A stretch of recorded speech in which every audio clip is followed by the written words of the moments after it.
Wait, there's a list of ingredients, basic ingredients that people always interact with or always have in their homes that they might not be sure if they're good or bad, including myself. So I'm going to do a quick fire of maybe a few. Then you tell me yay or nay and why the yay, right? Okay. So salt, is it a yay or nay? You need salt. Your body needs salt to survive. It's too much salt that's the problem, which is probably going to be my answer to all of these. So now there's a battle between Himalayan salt or just normal salt. Which one is good, which one is bad? They're both fine. Marketing. Yeah. Sugar, good or bad? Again, sugar, there's sugar in fruit, and fruit is a wonderful food, right? So because you're also getting all of those nutrients. And so sugar is not necessarily bad. It's the overconsumption of sugar that's bad. And particularly like added sugar, like a soda, right? Because you're just drinking sugar with no nutrients at all. So that's kind of what you want to stay away from or limit versus just thinking sugar itself is bad. White sugar or brown sugar? Which one is the best? They're the same. Oh, I always thought brown sugar was way healthy. I thought it was like brown rice. I would eat it all the time and I'd be like, Mom, look, I'm being healthy. No. And then she'd throw carrots at my head.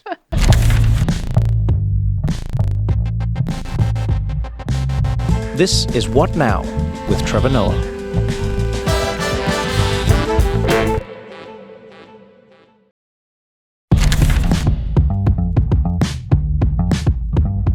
Dr. Jessica, wait, you know what's funny? We were all debating how to say the name. I thought it was Knurick, and then someone else was like Nurik. Nurik. Which one is it? It's closer to the second one. It's Nurik. It is Nurik. Yeah. The K is silent like knife. I don't like silent letters. I'm not going to lie. I'm just going to put it out there. Yeah. Your name can be your name. I just don't think this is cool for people because it's like your name is like a trap.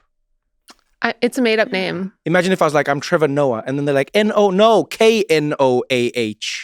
The H is kind of silent, isn't it? The Noah? Noah. You caught me. You have a silent letter too. I do. Eugene Koza. No, there's nothing silent about because you have to say the H properly. Knife. Knife? Like knife? Knife. No, I'm just thinking about, I've never really thought that the K in knife was silent. It is silent. Knife. Or I like not, knife. Not.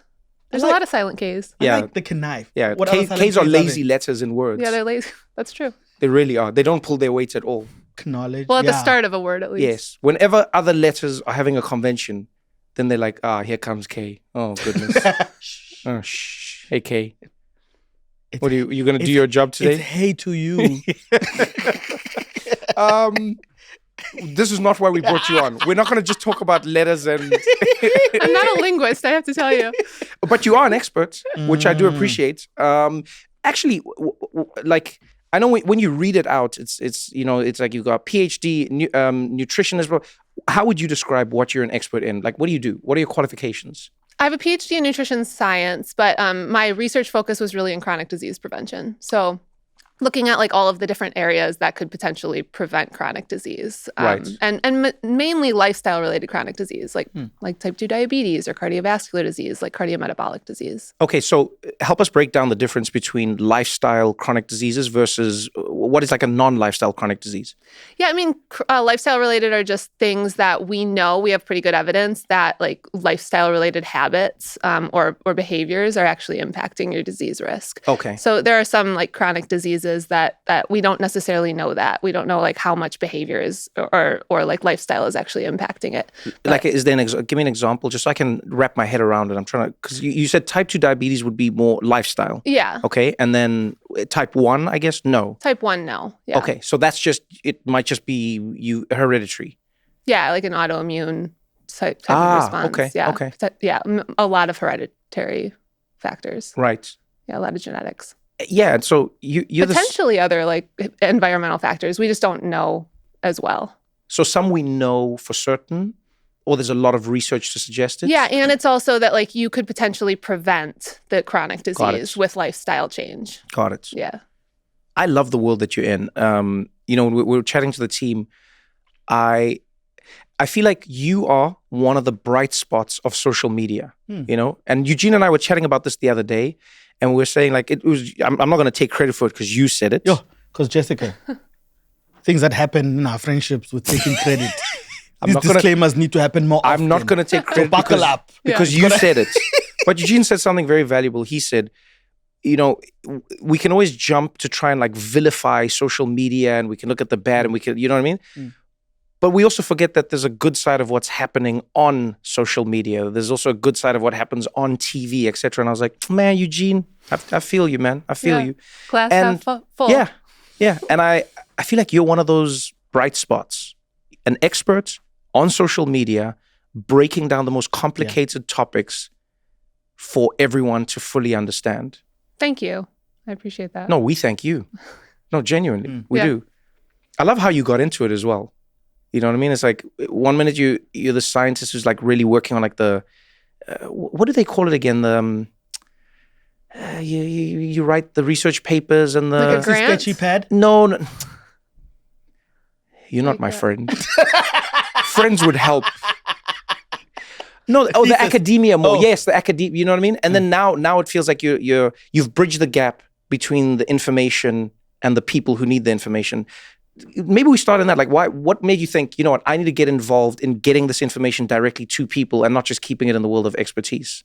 Yeah, I've kind of talked about this before, that for a very long time it was really frowned upon for academics to go on social media. Right. So it was looked down upon.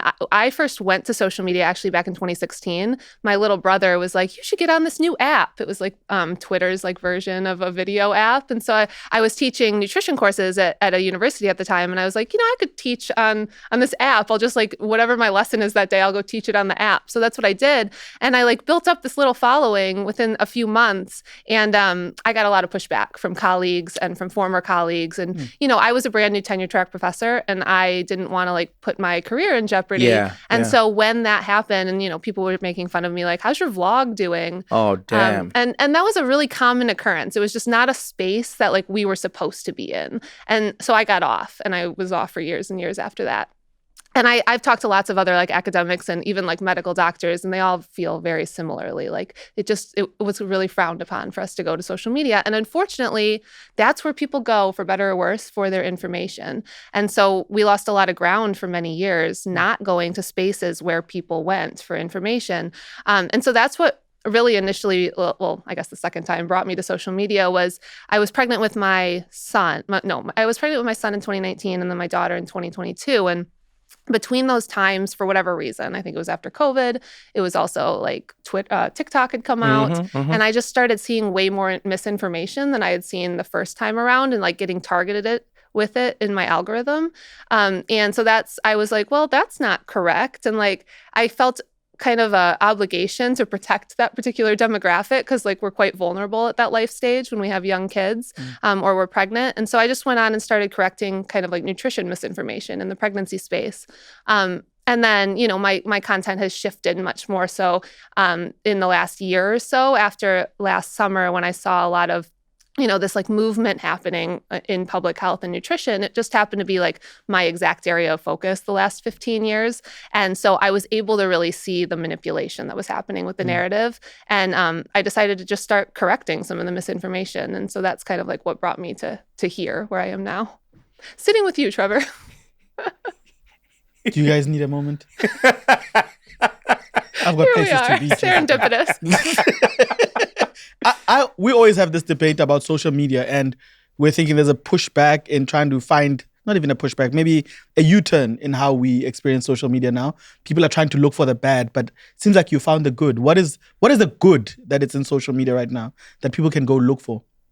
Well, I think that there's a lot of good content out there. You just have to like sort through it and sift through it, right? So like sifting through the bad. But I mean, social media gives you the opportunity to learn from people you never really would have been able to learn from before, right? Like if I have like a question about some sort of like beauty product, there's like so many dermatologists out there, or cosmetic chemists, just like creating content about it. And I'm like, this is wonderful. So I think that's a great part about it. If you can find people giving credible information, I think it could be a great source of information. How do you figure out who the credible person is, though? Yeah. That's like the biggest obstacle for me is, when my friend sent me your videos at first, I was like, this is amazing. Yeah. And then the second thing I always have to tell myself is I go like, is it amazing because I want to believe it?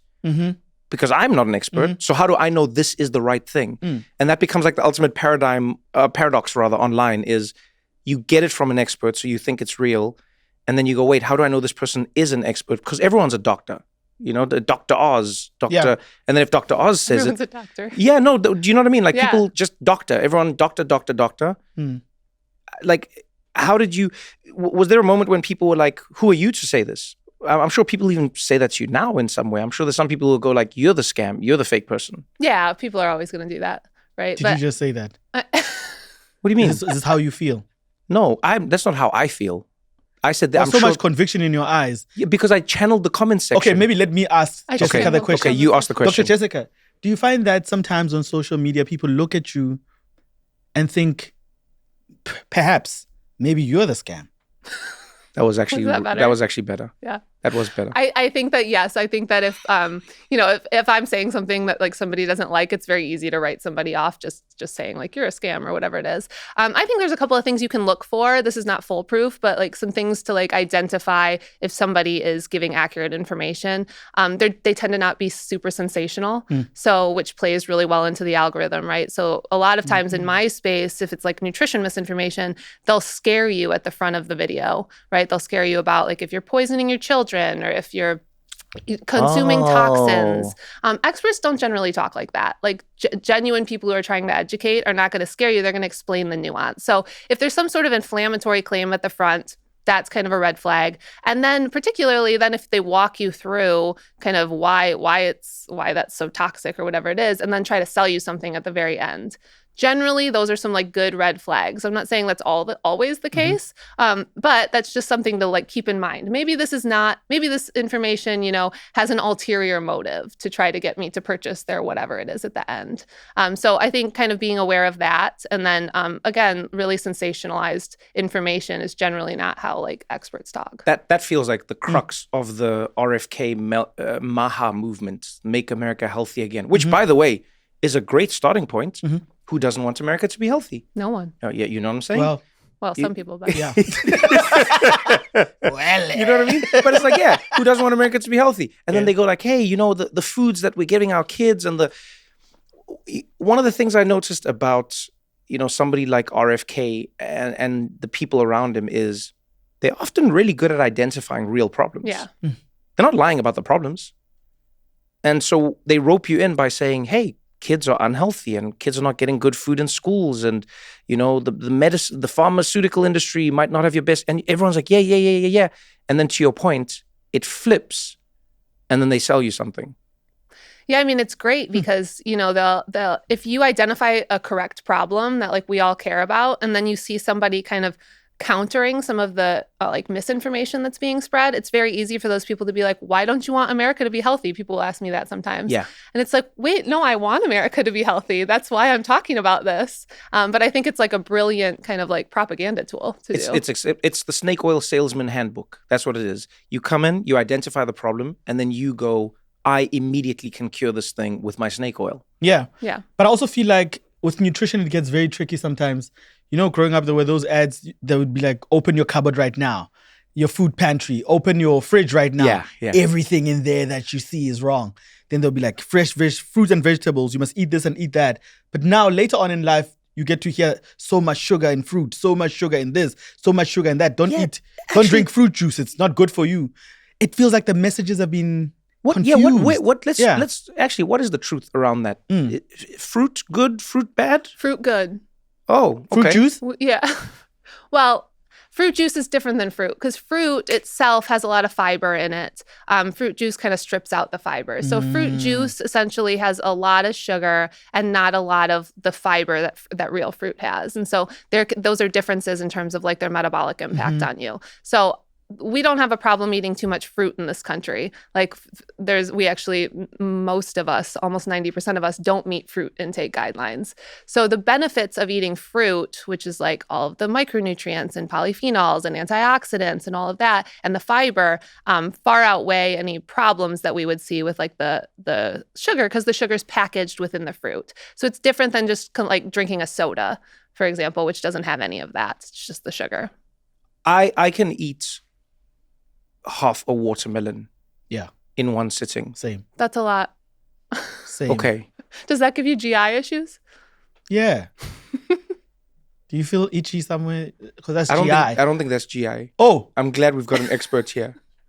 I don't think GI has. GI is like gastrointestinal.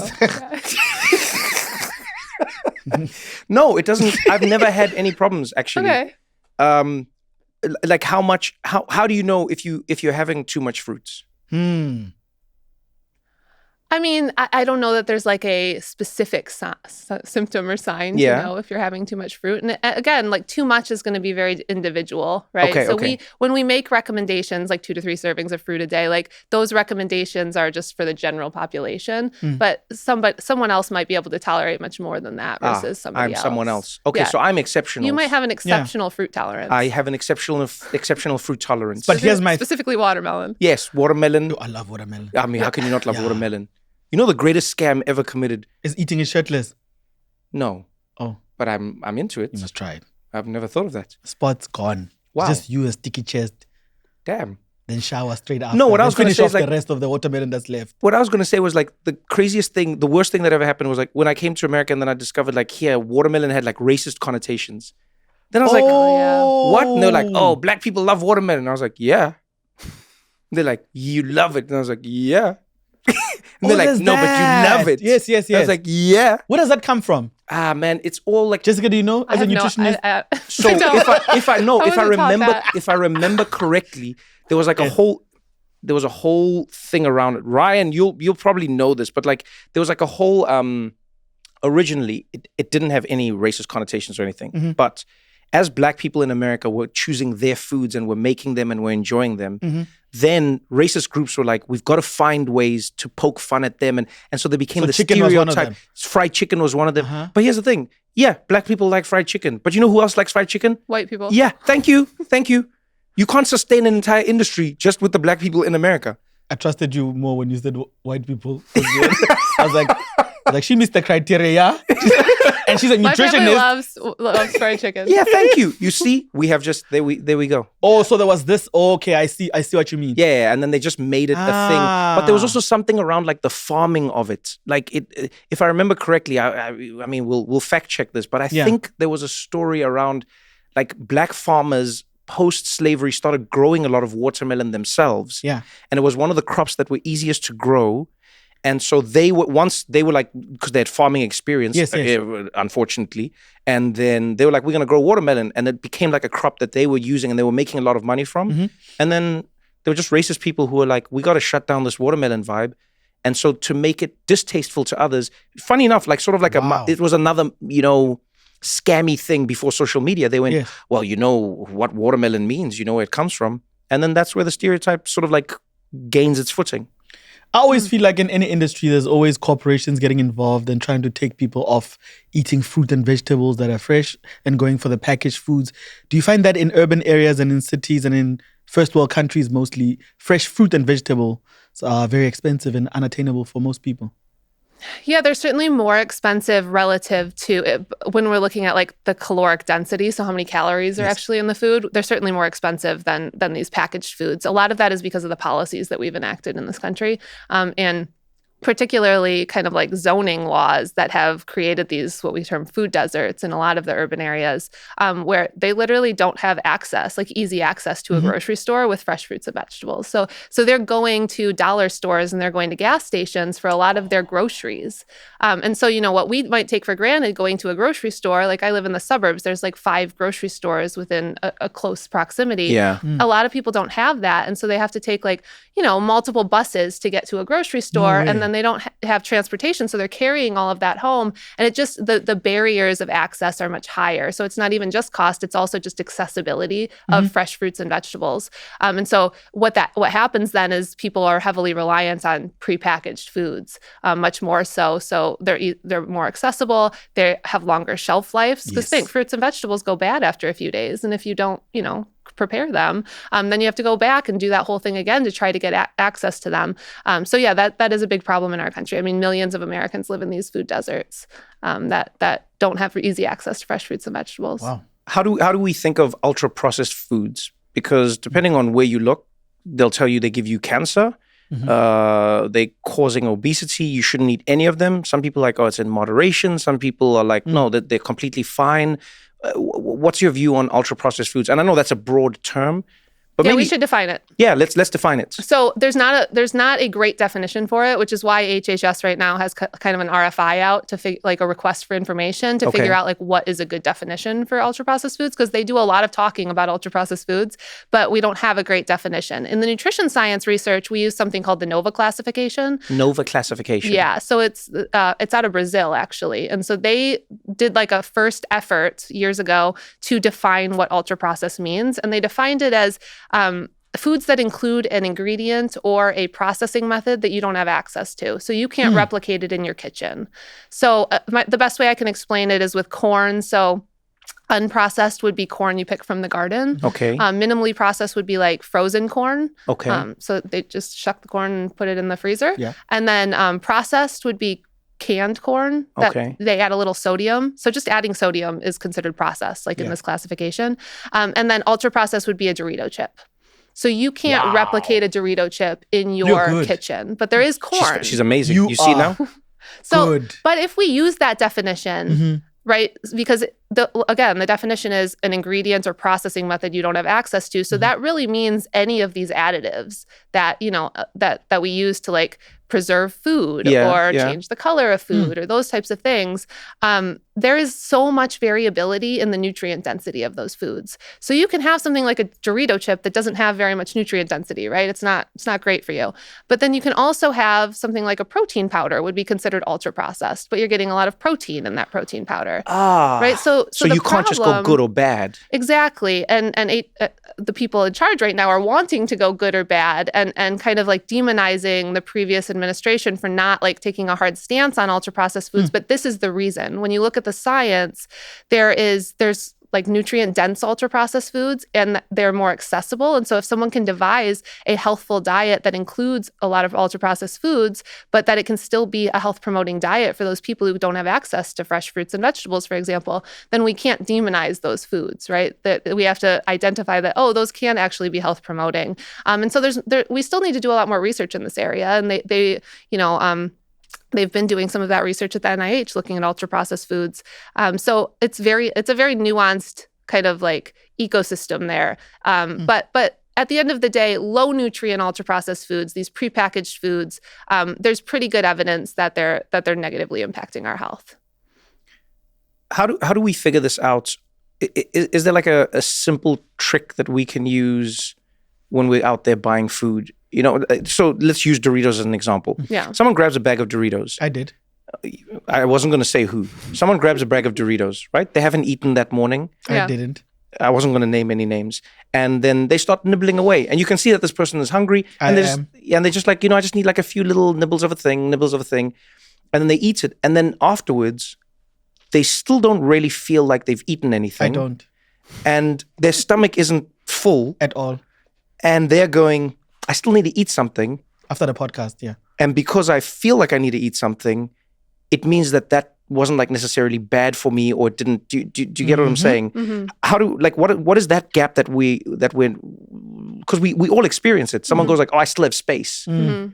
So help me understand that. Because I on a if I just read it, ultra dense calories, I'm like, yeah, I understand this. I don't really understand it. Okay, so with Dorito chips, let's take Doritos. Yeah. I mean, I don't mean to throw Doritos under the bus. No. Let's say all chips. Yeah. All the chips. Chips. Yes. Let's look at chips. Yes. So chips tend to be high in salt and fat. Okay. And so any combination of salt, sugar, and fat is going to be what we term hypersatiating, right? So it's going to be like unholy trinity. You can just keep eating it, right? And food corporations, by the way, are not trying to hide this. You remember those commercials that were like, you bet you can't eat just one? Yeah, like, Once you pop, you can't stop. Yeah, you can't stop.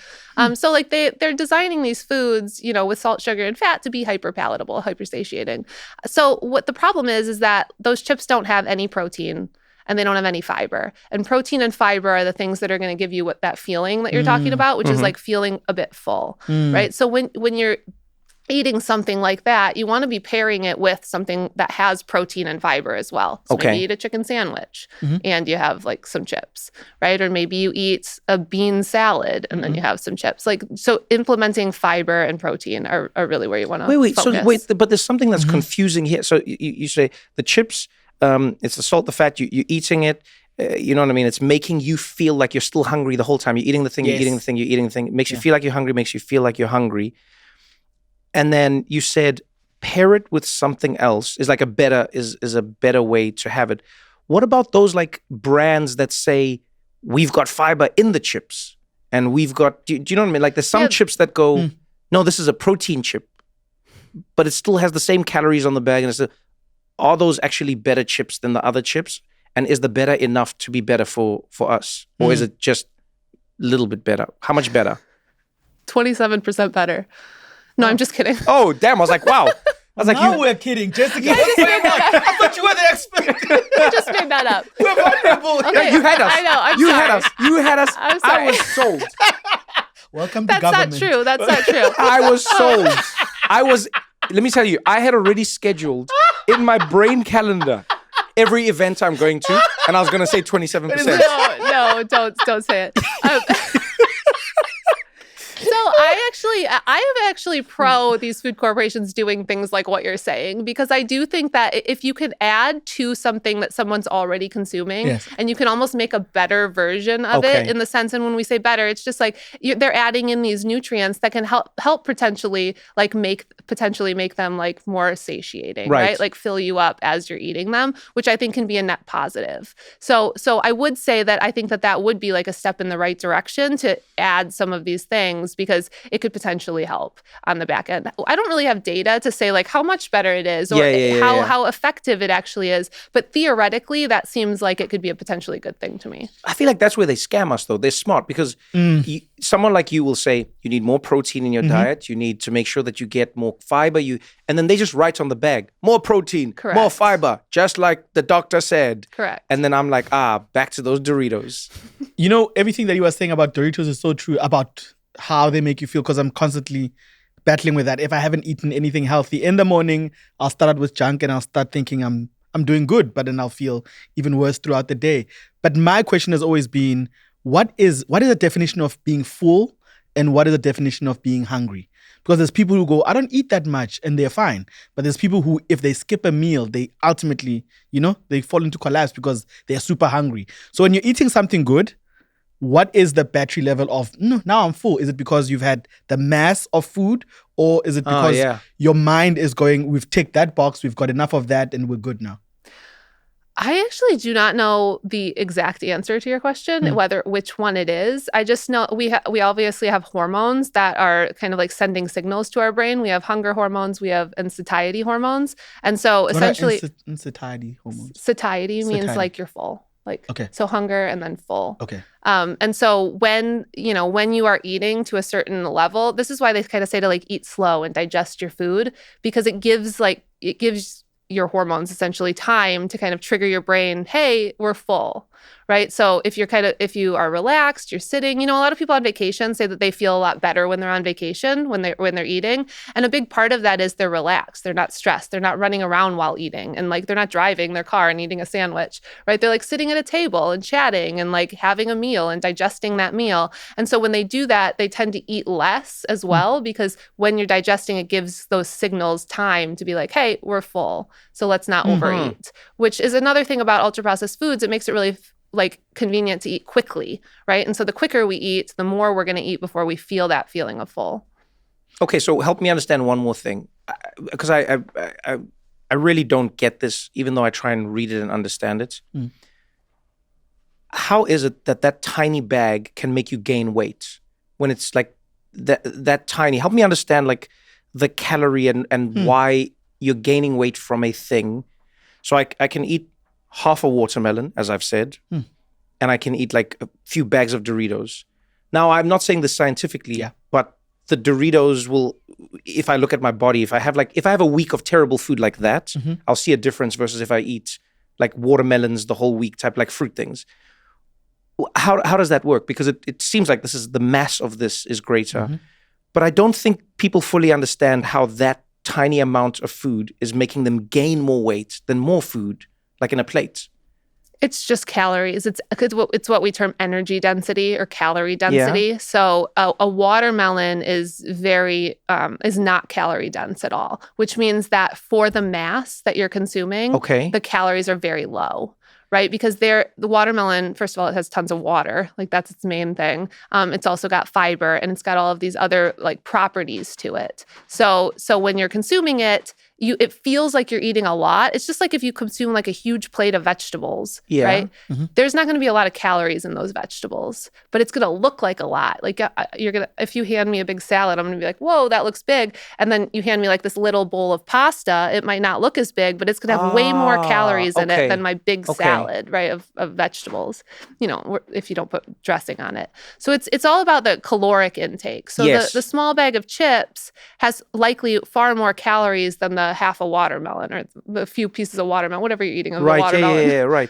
So that's really what you're looking at. Okay, it's all about the calories that you're consuming. Am I correct in then saying, if I think of it as an analogy, it's like calories are like words in a song, right? Mm-hmm. You can have a rap song where there's like a lot of words each line, just a lot of words. Mm-hmm. Okay. And then you can have like opera or something where it's like one word for the whole, you know what I mean? Ave Maria. That was only 2 words. I'm sorry about my friend. No. This is, the watermelon is Ave Maria in this analogy. Thank you. You see, experts don't judge people. You're the one who fell for the sticky lizard scam. That is and why. You're falling for Ave Maria now. No, that is why she's an expert who's connecting with people, because she doesn't treat people like idiots when they're trying to understand. Dr. Jessica, you have to learn to say no. No. I actually think it's a good analogy. Thank you very much. I've never even thought of an analogy like that. Yes, because now it's helping me understand. I won't lie, I never fully understood it. Yeah. But now when you're saying it, I'm going like, okay, Ave Maria is 2 words, but look at how long you get what I'm saying? Yeah. And then like if you go to like a rap song lyrically or something, dense. then it's lyrically dense. Exactly. Do you get what I'm saying? Yeah.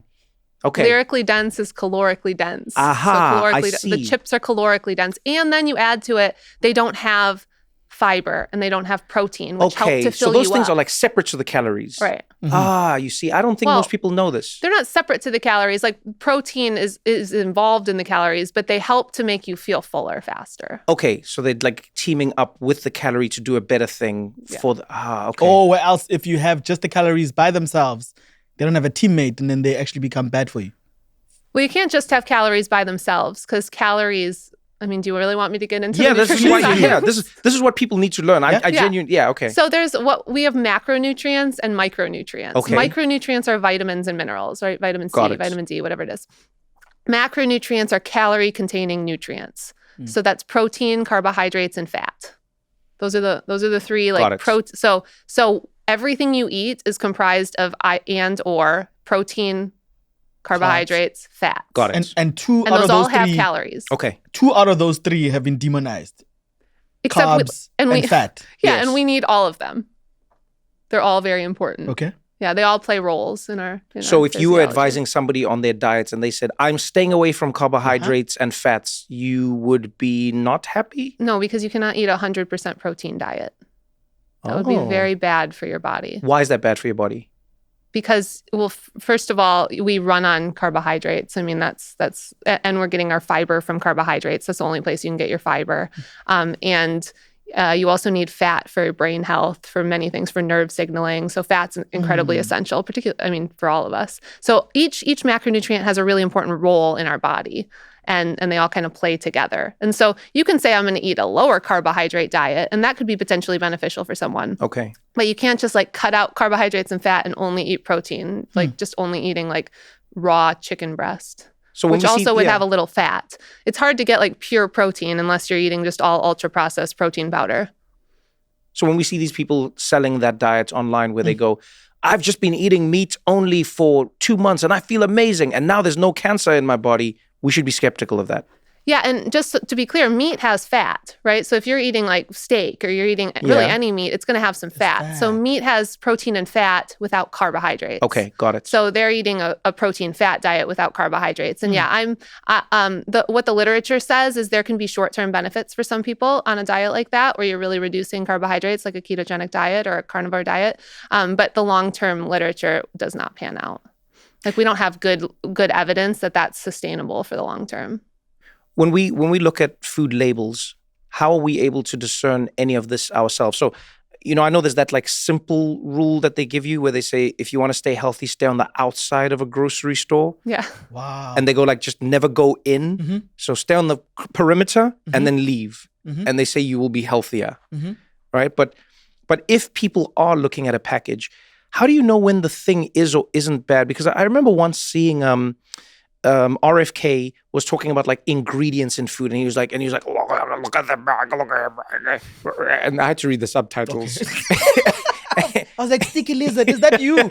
No, and then he was like talking about the thing, and he said like, what is this? And then there was scientists who came on and said, no, that's just the scientific name for vitamin C. Yeah, it was riboflavin, I think, in that video. Yeah, and it was like, oh no, that's just the scientific name for salt, and that's the scientific. So, like, is there a shortcut, or is there a way to know what like the colloquial word is versus the scientific word? Or like, how are people supposed to know this? Because it all seems like it's poison when you read it on a bag, but then some of it is not, and then some of it may be.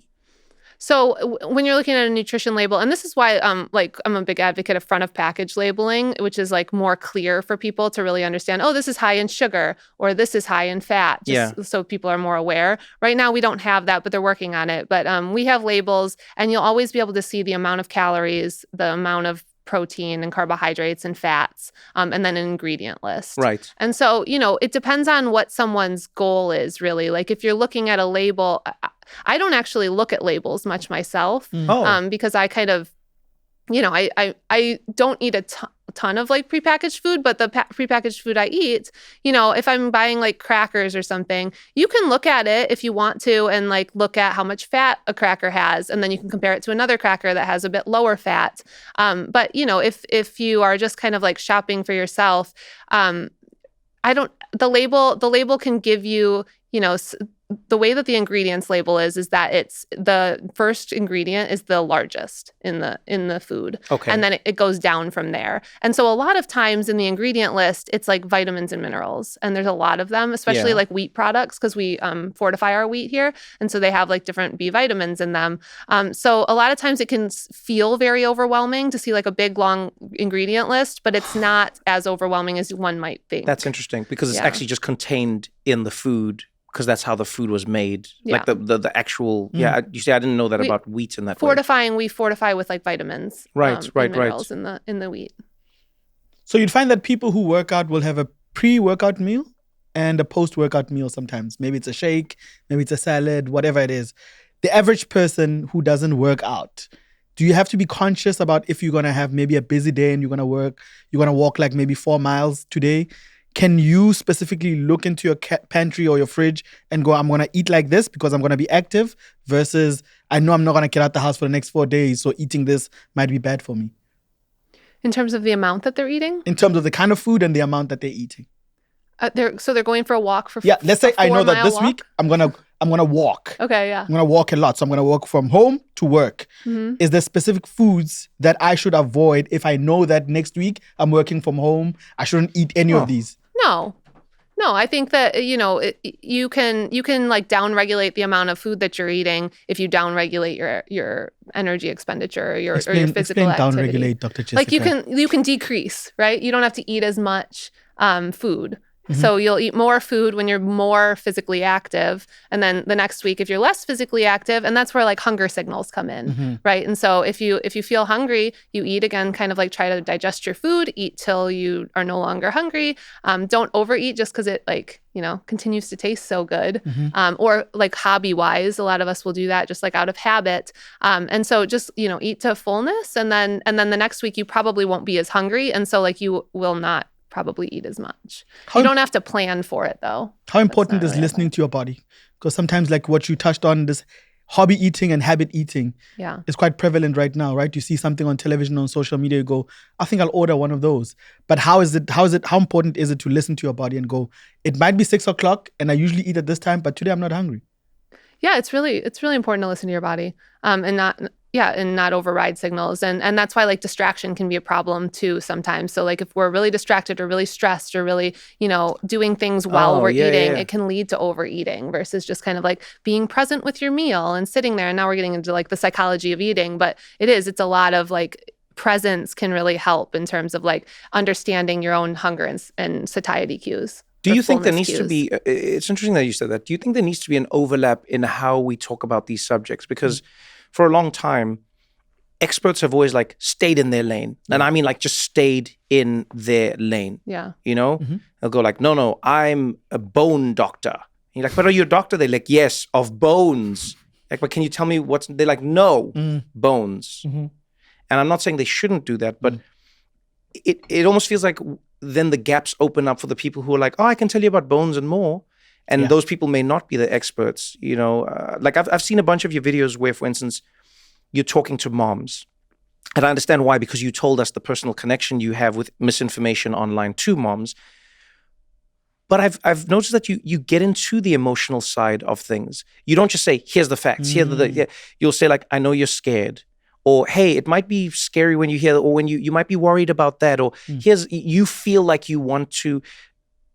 When did you decide, or why do you think it's important to make that shift and expand beyond like just the literature and the science and include the human on the other side of the information? I think I benefit from my audience and the conversations that I have like in my DMs, which I actually do engage with quite often, and hearing how much stress and anxiety and food anxiety many of these women have. And again, I went through this life stage of pregnancy and postpartum, and I actually, with my second, I had pretty bad postpartum anxiety. And so it was important to me. I kind of lived it. And so I understand how they are feeling. Yeah. And I think that gives me a lot of empathy for what they're going through. And so that's actually why I also am like so committed to kind of correcting some of this misinformation, particularly that's targeted at new moms and young moms, right. because anxiety is really high. And so I hear from women all the time in my DMs about how much food anxiety they have and how they're scared to eat anything, and how, because that's what if you get into a particular algorithm on social media and you just keep seeing the same things over and over, and that's what plays really well to social media algorithms, are these conspiratorial kind of really sensational claims. It can be really problematic. And so I think it's really important to me when I'm presenting information to meet people where they are and kind of like bridge that gap, so then they'll be more open to kind of hearing the information that I'm providing and the data that I'm providing. We're going to continue this conversation right after this short break.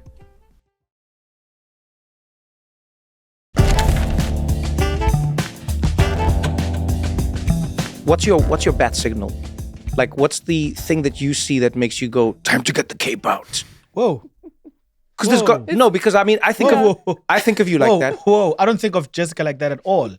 What do you mean? I really don't think of Jessica. You don't think of her like a superhero? Get the bat signal. Yeah, because in one moment you're sitting at home. Hey guys, let's get the bat signal out. Let's get the cape. But that's still... Let's get the bat signal. Yeah, but everyone has their Batman, especially because you think about it. You're sitting at home, right? You're a mom and you're a doctor, yes, but you're at home. There's got to be something that you see that makes you go, I got to get my bat cape. I want to know what that thing is. Trevor, don't so you don't want her to be Batman? No, don't do that. You saying Dr. Jessica can't be Batman? Don't do that. Is that what you're saying? Go back to how when she sees Oh yeah, you got to do it. So you're at home, yeah. You hang out with the kids, you're doing your whole thing, and then a video comes up, you're like, what is this video? And then you see the video and you're like, I've got to do something about this. What are you looking for? That's exactly how I'm going to say it from now on. What are you looking for? Yeah. That triggers, because there could be things that people have. There's old wives' tales. Right. Yeah. I could be wrong on this, but a lot of them aren't really harmful. They just don't do, it's like people throw salt over your, it's things like that even in nutrition, I'm assuming. Yes. Yeah. And then there are things that are actually detrimental to people's health. Misinformation. Misinformation that'll hurt you. Right. Because there's useless misinformation. Right. And there's misinformation that'll hurt you. When you're online and you're seeing these videos, what's something that triggers you to go, oh, no, I've got to step in? And like, for instance, what's the most recent one that you did where you went, I've got to step in here? Yeah, so usually it's someone will, most of the things that I respond to, people have sent me. And so if somebody sends it to me and then I see it and they are very concerned, that's one of the signals that I look at. So, oh my gosh, they're concerned. Then I'll go watch the video. And if I see in the comment section a lot of people who are either being misled by it or being concerned by it, that's usually what I look for. So it's like videos that a lot of people are influencing a lot of people or are confusing a lot of people. That's generally what I'll do. And then I also kind of think, can I provide a good rebuttal that's not too in the weeds in a succinct amount of time? Because it's social media, right? And so if it's going to be like a 10-minute rebuttal, it's usually something that I'll kind of put to the side. But if it's something that I'm like, I can literally just show a couple of articles about exactly how false this is, then that's something that I'll kind of pick up. So something that's like in the vernacular, in the like, we're all talking about it. Okay, got it. And that's in like our thoughts. Yes, the zeitgeist. The zeitgeist. Yeah, we're in the zeitgeist. Yeah, and then can I really like respond to it effectively in a short amount of time? Do the other people ever respond back to you? Like, because you're out there saying this is false, this is fake. Do those people ever come back at you? I mean, it's happened a few times. Yeah. Usually they just block me. Oh, lazy. So they don't like try and challenge you at all? Not usually, no. Ah, man. I was... Sometimes, though. Sometimes, yeah? Sometimes they refuse to, like, accept what I've said, too. Or they'll just kind of, like, dig in. Just depends on who it is, I suppose. So in that type of scenario, when someone is claiming to be an expert and another person is an expert, how do you then show a neutral observer where the truth actually lies? Yeah, so I don't rely on them to just believe me because I'm me. That's why I use so many like references in my videos, and I'll show like if I tell you, for example, a lot of people on social media are saying like synthetic food dyes are banned in Europe. Yes. Right? Yeah. Like you've probably heard it. Red dye 40 is banned in Europe. So I will, and I think that's a harmful narrative because what it does is it kind of like plays into this idea that like America is poisoning us and all these other countries care, like their scientists care and their regulatory agencies care and they're banning these things. And that's just not true. And so what I'll do is I'll show, all 5 synthetic food dyes that are used in the United States predominantly, which is red 40, yellow 5, yellow 6, blue 1, and blue 2, have all been deemed safe by EFSA in the European Union. All of them. Oh, they have? All of them. Huh. Yeah. See, you.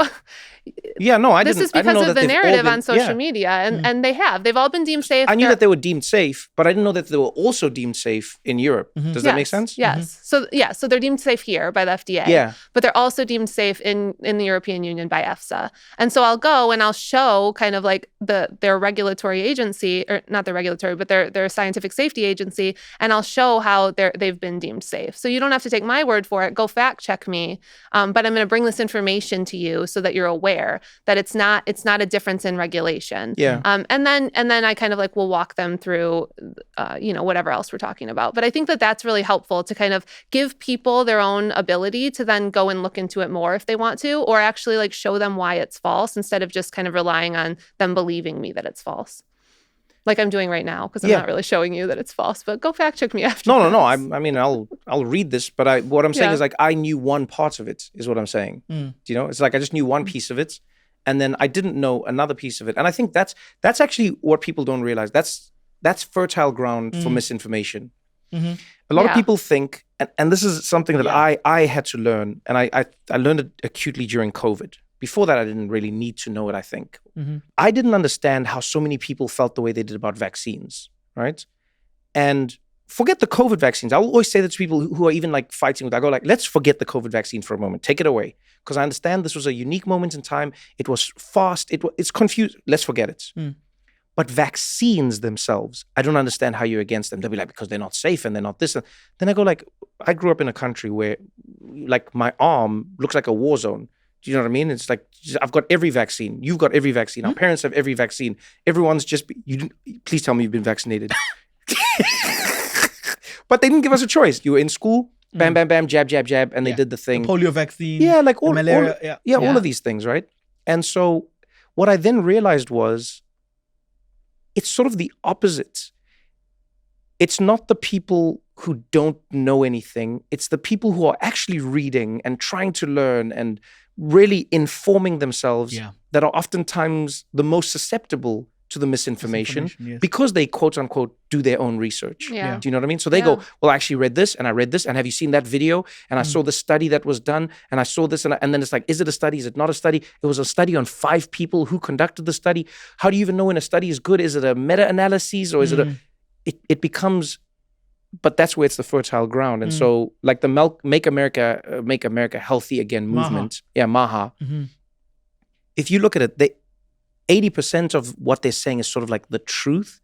The 20% is where they make the money and the magic happen. I mean, that's the best kind of misinformation. You do have a little bit of truth, and that's what gets people, that's what brings people in, right? It's like, oh, they're helping. Even if it's like 80% of the time, they're helping, right? Some of these people. And it's like they're giving out good information, but it's the 20% of the time where they're completely manipulating the narrative and then, taking advantage of you and the narrative. That's really the biggest problem. So yeah, I think you're right. There is a problem right now because much of the misinformation we see, which is sometimes why it's so hard to kind of combat it and like explain the nuance, because there's overlap there. There's like, yes, this is true, and here is how that is being manipulated. Yeah, because you have to go yes first, and people are like, oh, so you do agree, and then you're like, but, and now it's too late. Like seed oils is a good one.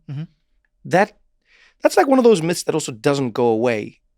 Do you ever see these where no matter what happens, they just keep coming back?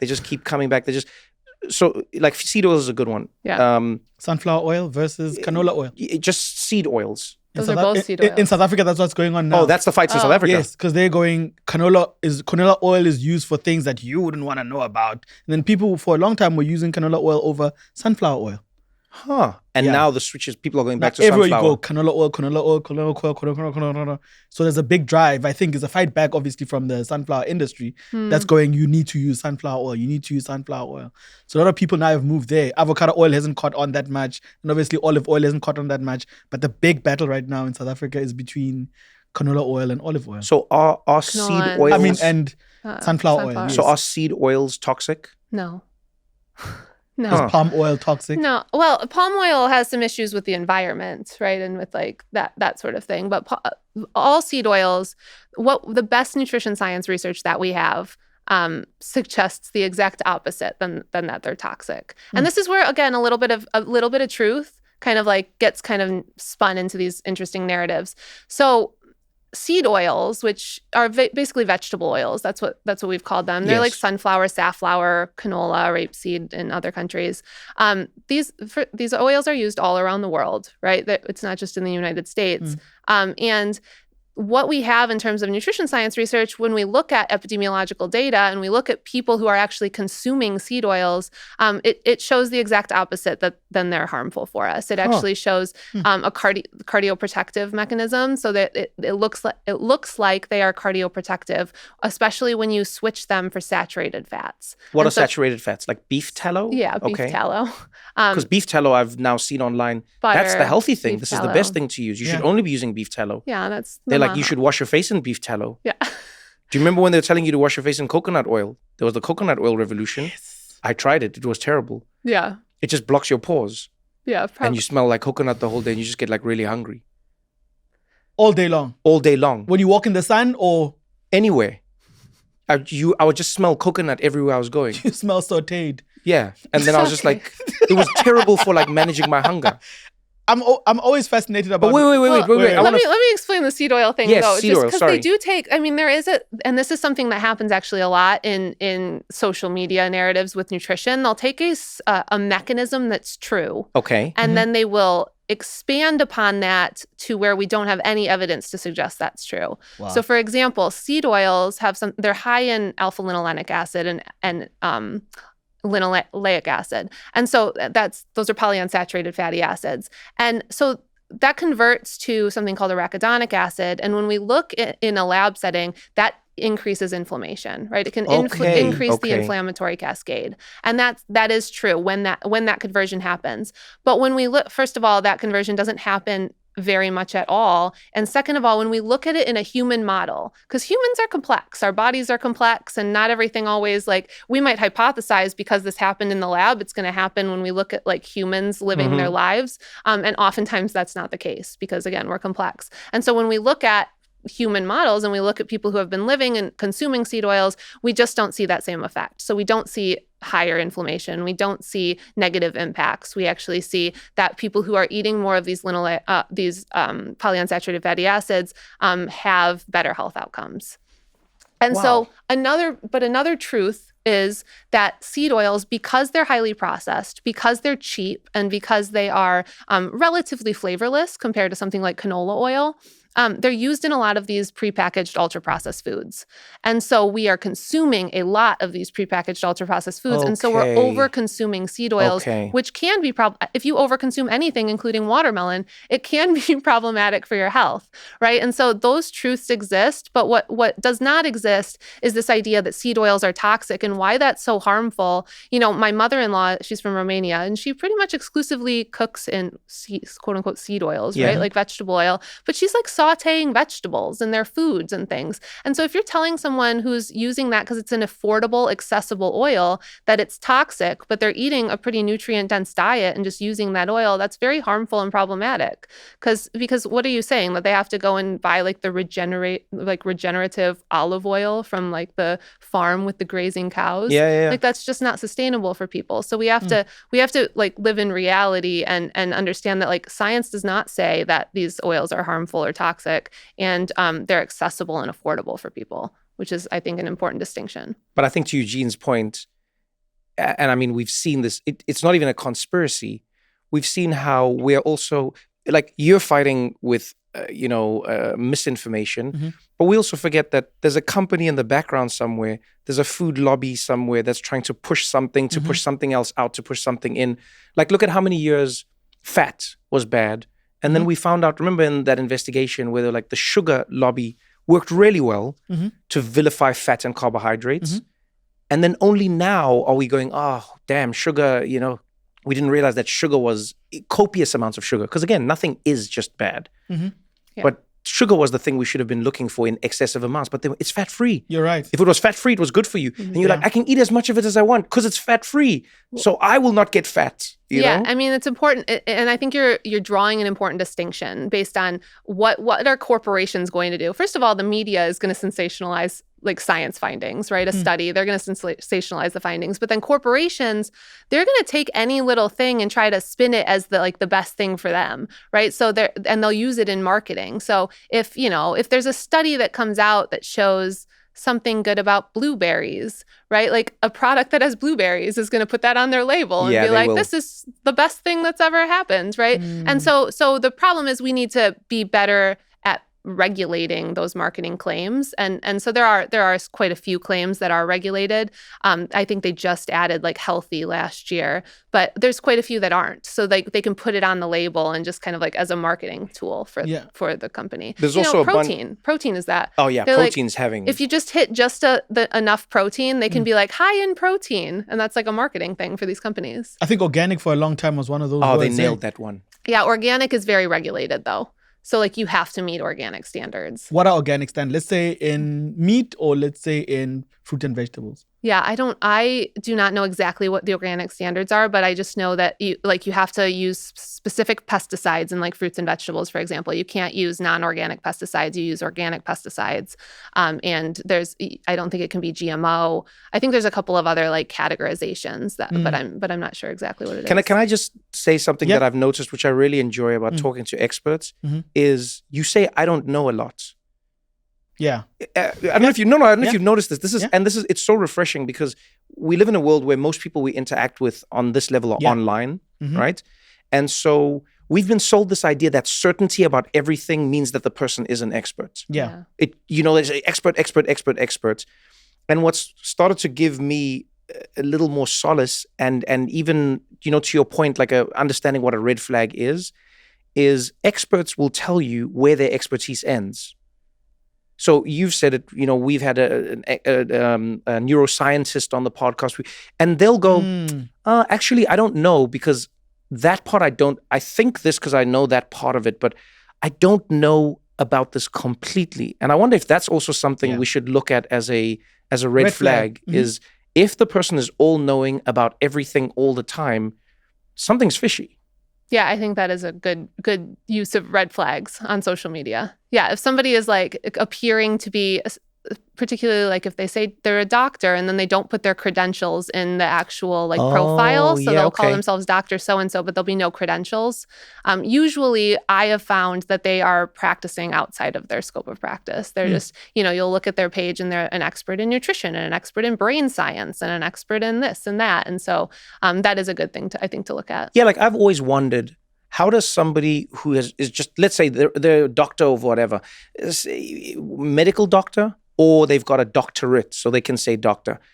How do they know about like 5G and Wi-Fi? I'm always, because I go, aren't these two things separate? And again, maybe I'm wrong, but I don't know that in medical school you're learning about the frequencies and radio waves and do you know what I mean? But like, how do you deal with those types of claims? Do you then pass it off to somebody? Do you know, like what do you do with that when somebody says to you, Dr.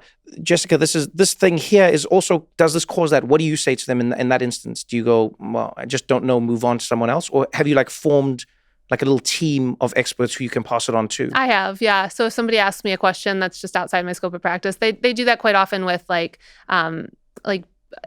beauty toxins, the clean beauty movement. Yes. And that's just not my area. If they ask me like, what about this ingredient in lotion? I have absolutely no idea. So I have like cosmetic chemists that I'll refer people to. I love that. Yeah. So that it's helpful to have like a little network of people who are outside your area. Almost like Avengers. Yeah.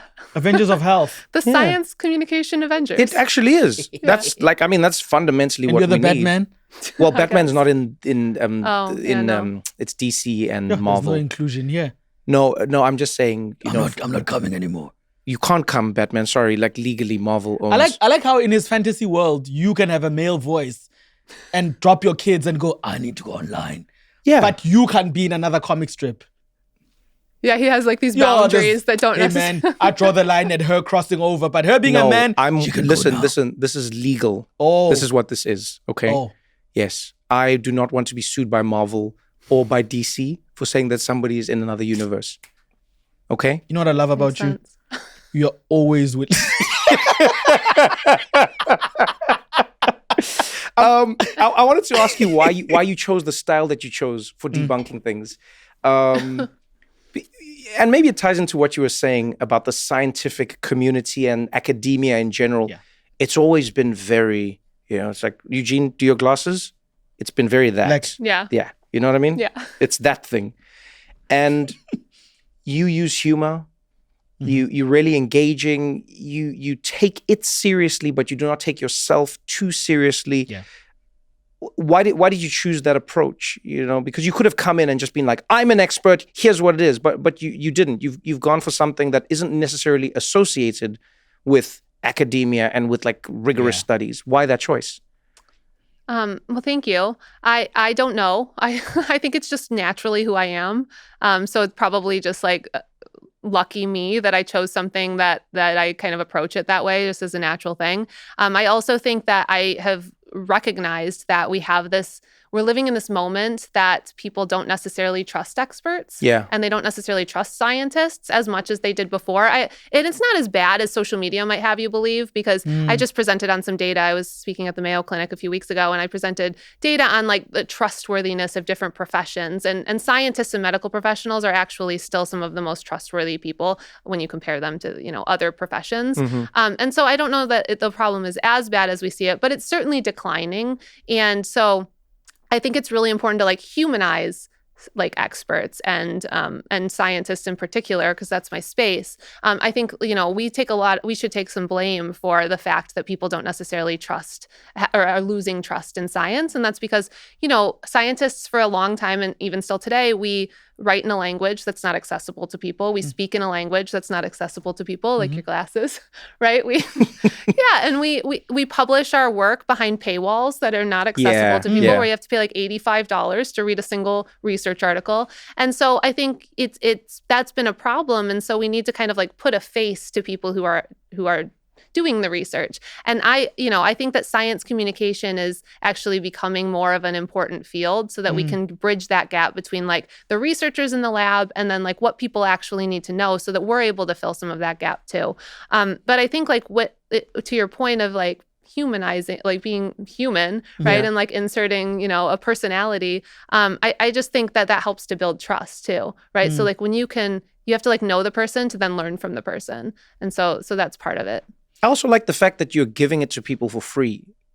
This is something that we don't focus enough on in society. And it's that you have to pay for the truth, but lies are free. You know what I mean? Yeah. Like there's no website that has lies that you have to pay for. Search anything online, search about any story, any news article, any health article, you name it. The article, the news, the websites, and the pages that are fake are free. You're right. Yeah. And then when it's a real thing, they'll be like, would you like to pay for the truth? And I'm like, yeah, but if it's so important, why? And don't get me wrong, the I New understand. York Times and the Wall Street Journal, And don't get me wrong, I understand that they there have are to pay their people. Yeah, they have to pay people, etc. But it is sad that we live in a world, and that's why I also appreciate that, because this is not your job, and yet you are giving people education that they wouldn't otherwise be able to access if they weren't in the institutions that you're in. Yeah. Yeah. Yeah. I mean, you're bringing up a point that's kind of it's like nuanced, because we have to also figure out a way to make it sustainable for people to do. Yeah. Like science communicators and things like that. And so, there still has to be conversation about how to do that. But yeah, I think that it's really important, and that's why I have a Substack that I never put things behind paywalls, and that's why. Like, I want people to have access to the information, because I think that that's really important, and they shouldn't. You don't want to put things behind paywalls if you really want people to understand them. But I also understand the other side, that people have to make a living. Yeah, I feel like in a perfect like world, there'd sort of be like a fund, maybe, or like in a perfect world, every university would be, and I know many do, by the way. Don't get me wrong, in certain courses, but every university should be giving away a portion of their education for free. You get what I'm saying? So that education is not only limited to the people who can pay for it. Yeah. Well, I guess that's what scholarships are. Yeah, but I'm saying even beyond that. I say like just Publish meeting, the information. meet the people where they are. I know Harvard does it. There's a few of them where you'll be shocked at how many courses you can do at a high level university without ever going there. Yeah. But nobody knows about it. Is the weird thing. You don't know that if you go to that page and you click on it, there are free courses you can do on a whole host of things that won't make you an expert, but at least will give you, a basic level of knowledge that welcomes you into the game without you paying anything. Yeah, a few things I've learned this week is the human body is a very complicated machine. And I think we're still trying to figure it out. Scientists, I think they're still trying to figure out how the human body works. And another part, thanks to you, is that nutrition can be a complicated subject if it's led by the wrong information, right? So if people know what to eat and what not to eat, people will be healthier. But I also feel like society has made certain body type look unhealthy and certain body types look healthy. So if you're super skinny, we assume that you are healthy. If you're not super skinny, we assume that you are unhealthy. And I think that psychologically, as a nation, as a country, as a people, we need to do a lot in just convincing people that body types might be different, appetites might be different, likes might be different, but the healthiness is not determined by what someone looks like, right? Yeah, it's much more determined by the behaviors that person is engaging in, right? And so you're absolutely right. Like we just naturally, we all have different body types. And what's interesting is that's kind of like flipped in terms of like the public perception of it. It really is amazing, yeah. Yeah, I mean, and you guys probably know this even better, but it used to be if you had a bit more weight, that was looked at as a healthful thing versus the opposite. The flip for me was just coming from South Africa to the US. You remember when we were growing up, there were as many, if not more, jokes about a person being skinny. Like nicknames, Stix Manzanza, you know what I mean? All those things. Sticky Malinki, all of, you know what I mean? Wishbone. There you go. Matchstick. Eugene wrote most of them. Twig. There really this many? No, they really are. They're tons and tons and tons. Oh. And like your parents would even roast you as well. If you were like skinny, they would even be, and then people would roast your family and they'd roast, and you could, and then you, and look, I understood it over time, but you'd come to the US and it would be the opposite. Yeah. And then I realized that no matter where you were, the insult was generally coming from how far you were from society's perception of not just wealth, the looks, right? but wealth. Yeah. So in Africa, if you were skinny, it's because you were poor. Yes. So the further from skinny you could be, the wealthier you were. But then in the United States, the fatter you were, the further you were from wealth. And so now you could pay to look. It meant that you could get healthy food and vegetables. It meant that you didn't eat takeout every single night of the week. And going back to what Eugene said, I love that one point you said about the differences. How do we figure out what a serving size actually means? Because like people say like serves 2, 1 serving.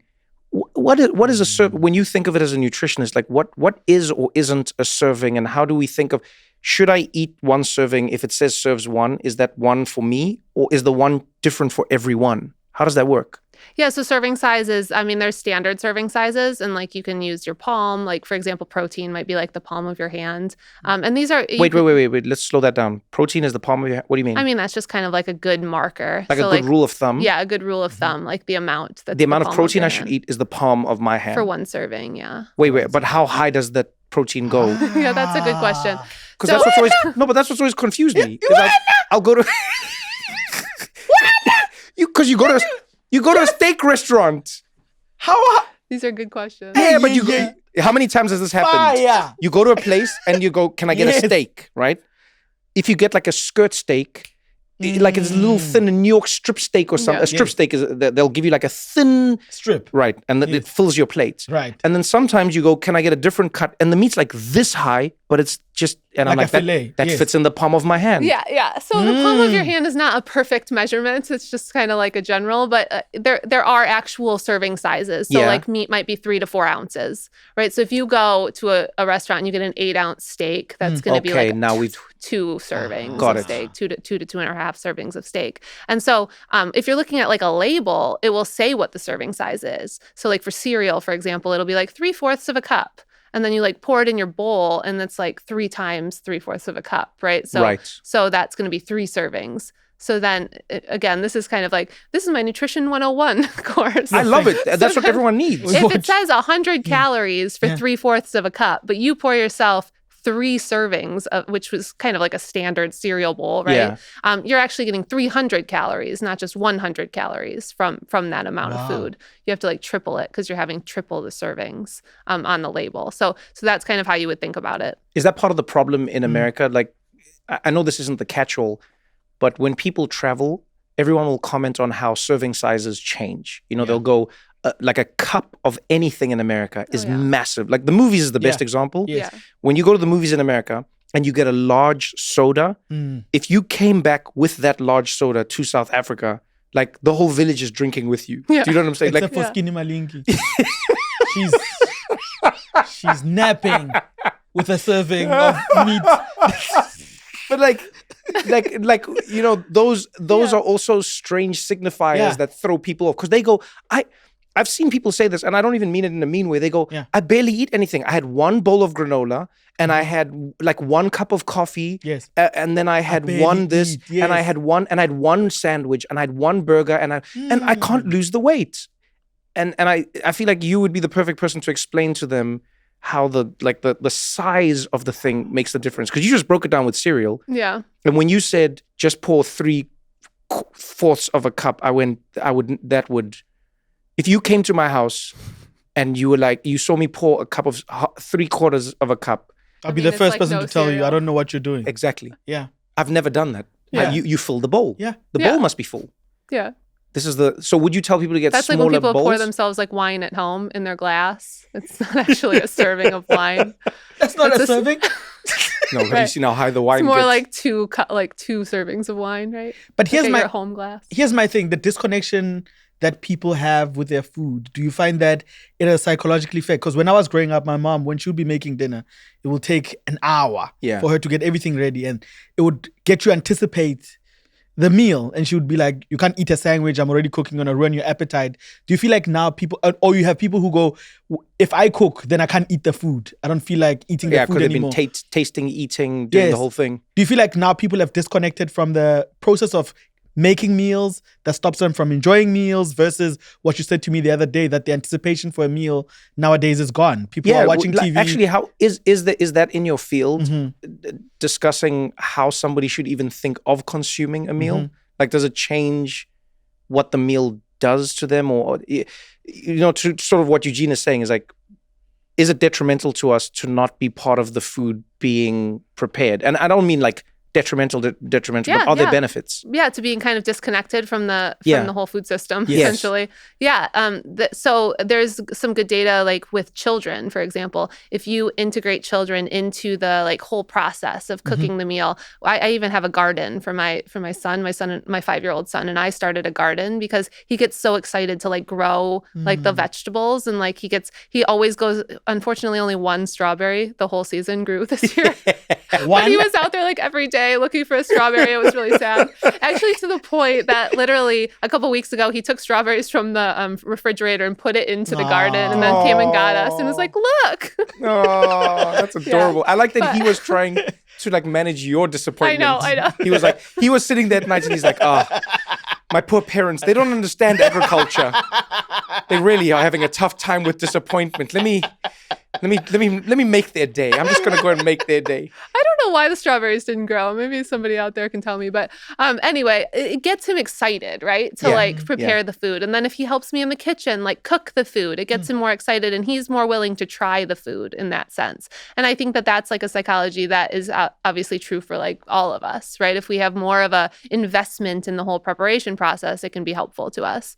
But again, there's a lot of barriers to being able to do that. So like there's time barriers, and there's obviously money barriers and access barriers that all kind of play into our individual choices. Don't press anything. We've got more What Now after this.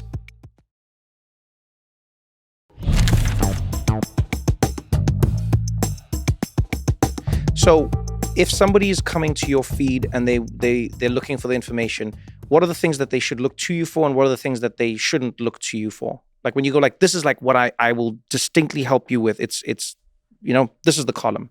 Yeah, so I focus a lot on the systems in our country that set us up for success for evidence-based recommendations. So if we're trying to well, first of all, nutrition science, right? Okay. So all of the nutrition stuff. But if we're trying to prevent lifestyle-related chronic disease, there's many things that go into that. And so there's nutrition, there's exercise, there's sleep, and there's stress reduction, and there's accessibility of healthcare access, so you can go to preventive visits. And so looking at we all make individual choices within a system, right? And so what are the systems in this country that either set people up for success or set people up for failure, and what policies have been enacted that have led to these systems versus what could we be enacting that could improve those systems. So I kind of like to look at the like whole health system and public health in general, but so certainly like nutrition science and then looking at holistically what can we do to prevent chronic disease. If you were giving somebody just like simple tips, like for all of us to go away, like I know now, no more half watermelon.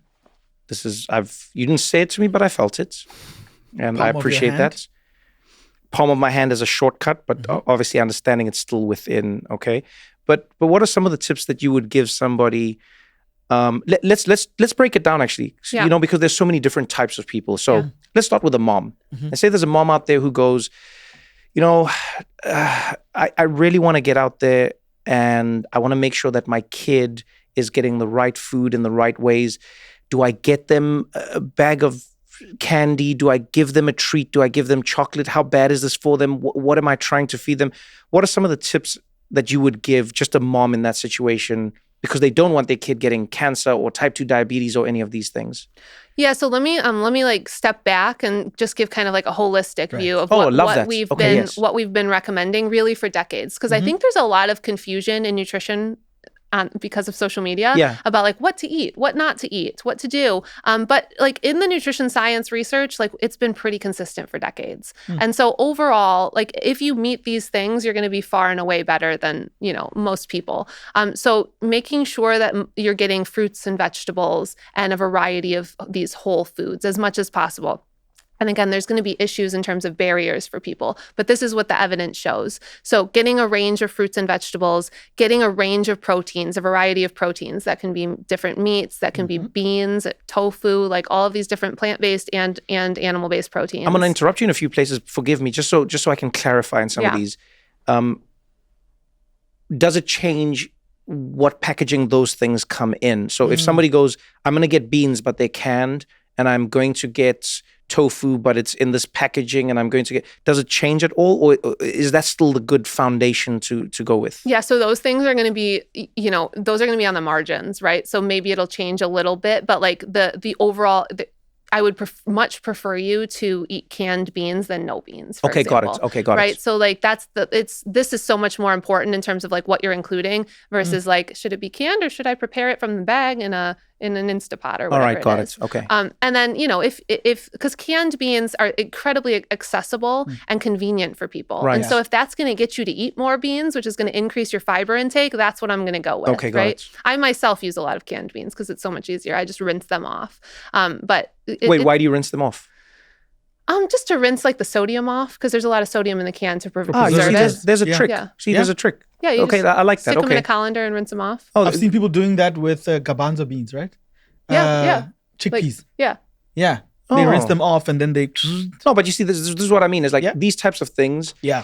Because we live in, and I mean, I don't need to tell you this, but we live in a world where sometimes the tips are given to people in a way that, I loved what you just said. It's given to people in a way where they can't access it. So it's like, don't eat the stuff in the can. And they're like, well, you've already excluded me because I can't afford the other things, or it's not convenient. I don't have the time. But I love that little tip that you've included there. Get the canned beans, just rinse them off, because the bean is great. It's all the stuff that's around the bean that maybe not as good for you. Yeah, just reducing the sodium content. Exactly. Okay, cool. All right, so okay, got it. Yep. And that's the same with like frozen vegetables and frozen fruits. I mean, those are wonderful options and they're more accessible and they'll last longer. And so if that's what can get you to eat more vegetables, like choose the frozen options, right? And actually sometimes frozen can be more nutrient dense because they flash freeze it. Than fresh. But so get a variety of fruits and vegetables, get a variety of proteins. Make most of your grains whole grains, or a good amount, because you're getting more fiber. I mean, all of this is kind of like trying to increase fiber. What is a whole grain? And forgive me, I know I'm going to sound like an idiot, because I am, but also because I think a lot of people don't know what these things mean. Yeah. So what is a whole grain? A whole grain just has more fiber in it. So like it's versus a refined grain. Okay. So a refined grain will go through like the refined like. But give me an example of what is a like white rice versus brown rice, for example. Not that I'm saying not to eat white rice, because I myself like white rice. It's just that you want to implement some whole grains. So things like whole wheat products instead of refined wheat. So that'd be like a whole wheat bread instead of a white bread. Okay, got it. That's kind of the best example. And again, that's because it's going to get you more vitamins, more nutrients, and more fiber, essentially. Okay. And then, reduce your intake of low nutrient, ultra processed foods. And again, there's variability there, but really when we're thinking about it, and that doesn't mean eliminate your intake, right? It just, right now, 70% of our food environment are these ultra processed foods. And 70, because again, our food environment was really built for corporate profits, not necessarily for our health at kind of every stage of the food cycle. But, decreasing your intake of those and making sure that you're getting adequate fiber, adequate protein, and that's not really too much of an issue for us, and adequate fruits and vegetables. And those things, again, they've been consistent forever, right? Yeah. Those dietary patterns. And then, in terms of, there's other things, like in terms of exercise, making sure you meet your exercise needs. Right. But for food, that's kind of like holistically what we're looking at. Now, if I'm working with a mom, that's when it becomes, okay, she has like a time barrier. She has, if she doesn't have an accessibility barrier, then that's great. And so what I would say is start your child really young, get them eating a variety of foods young so that they kind of are doing that. And then they might go through kind of like a picky stage, and that's okay. Don't be like too nervous about that, but just keep offering, right? Keep offering different things. Make the food fun. There's a lot of like psychology there. And some of my colleagues who really work in this like child space are really great at this. And they can like, the broccoli, and you can dip it in the ranch and then show that it has snow on it. And then it gets them to like, eat it more. Yeah, my mom used to throw carrots at my head and be like, missiles, duck, duck. Yeah, that's one way to do it. Move. Get down, soldier. I have PTSD, but great eyesight. So maybe don't throw baby carrots at somebody's head. that recommendation did not come from me. Let's not try and let's stay in this moment. You love me, Eugene. I do. You know you love me. Okay, so make the food fun. I actually like that. Make the food fun. Yeah. Yeah, and then just again variety, like getting your kids variety, and then don't worry too much about like if you have a strong foundation of food and you're getting all of these foods, there's room for like these snack foods as well. I mean, kids are going to have these foods when they're at parties and even at your house. There's room for them. There's been a lot of heat around baby food and food formula, and that's like been one of the main battlegrounds. And I know you've discussed this. What is your advice around that? Like, to moms who don't know, they go, I've heard that baby food is bad, and I've heard that formula is bad, and I don't know what to do at this point. What's your advice to them? A lot of it, again, it's a vulnerable population that is easily targeted on social media with viral sensationalized content. So I think understanding that and realizing that is like the first thing. Infant formula is safe and it's healthful for babies who need it. There's lots of infant formula is actually some of the coolest science. Like I love infant formula science because like how amazing that we've been able to, as best as we can, replicate breast milk so that like infants can have this food source and survive, whereas they used to not survive before this existed, right? And so I think it's very cool where we've come, and I mean. So infant formula is safe and it's healthful for infants. I'm a proponent of breastfeeding. I breastfed both of my children, and I think that that's wonderful. And I think it's wonderful that there is a safe option for infants who are not breastfed. Infant formula, some of the biggest things that I see are like the fear mongering out there about infant formula are about the sugar source, like having corn syrup in the infant formula, and then seed oils in the infant formula. And they'll compare them to the EU. And I've done a lot of videos on this. Every single infant formula all around the world contains quote unquote seed oils. And that's because of their polyunsaturated fatty acid content. And so cow's milk, which is the basis of formula, is a lot lower in polyunsaturated fat than breast milk, than human breast milk. Okay, got it. And so what happens is you have to have cow's milk, and then you can add in those polyunsaturated fatty acids with something like a seed oil to more closely mimic breast milk. And so that's why they're used. Again, the science is so cool, like that they were able to figure that out and be able to do that so that they're getting all of their, and this is really important for brain development in infants, right? So they need those polyunsaturated fatty acids. And then corn syrup is the other one, which is a sugar source. And what I would say is that one's been fixed though. Trump took the corn syrup out of Coke and it's healthy now. Yeah, so that's high fructose corn syrup, which is different than corn syrup. No, they're the same. It's all fixed. It's all fixed. It's all fixed now. No, so this was a big thing. Yeah, this was huge. Like Trump was like, he's like, I'm getting rid of it. No more corn syrup, only sugar, like Mexican Coke. But I don't want Mexicans, just the Coke. I added that last part. He didn't say that, but I think he thought it. And you saw what actually happened, right? What happened? No, what actually happened? What actually happened is Coke used it as a marketing tool, and instead of getting rid of the high fructose corn syrup, they just created one more offering that has cane sugar in their panel of offerings. But is the cane sugar one healthier for people? No. Wait. No. I've always heard that high fructose corn syrup is killing people. I know you have, yeah. And cane sugar, because I know what a cane thing, like when cane... A cane thing! The cane thing, The reason why black people end up in Jamaica is a cane thing. I apologize. Okay, Sugar cane. Okay, yes. I've seen sugar cane. I've eaten sugar cane. And then I see the sugar cane becoming sugar. I've seen it happen. Yes. The high fructose corn syrup, it doesn't seem, to your point, readily available.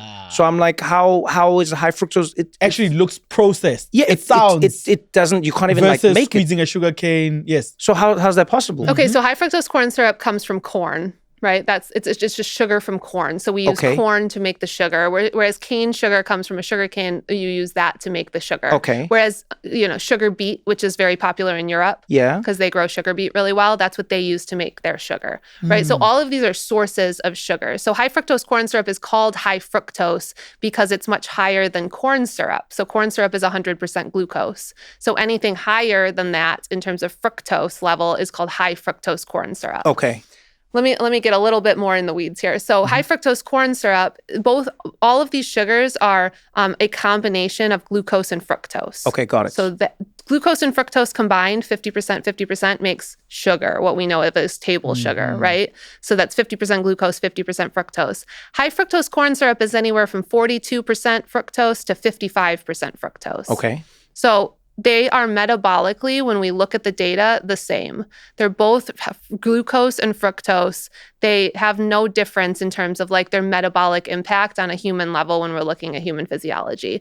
They're both sugar sources. They're both made up of glucose and fructose, just in a bit of a different varying amount. And the difference in terms of health is just non-existent in the literature. And so again, I want to explain why we use high fructose corn syrup in this country, or why a lot of corporations do. Because we live in a capitalist economy where corporations are trying to maximize profit and not necessarily to keep you unhealthy. They just don't care if you're unhealthy, right? They're like, oh, they just don't care. Yeah. So they're not coming after you. They don't care about you.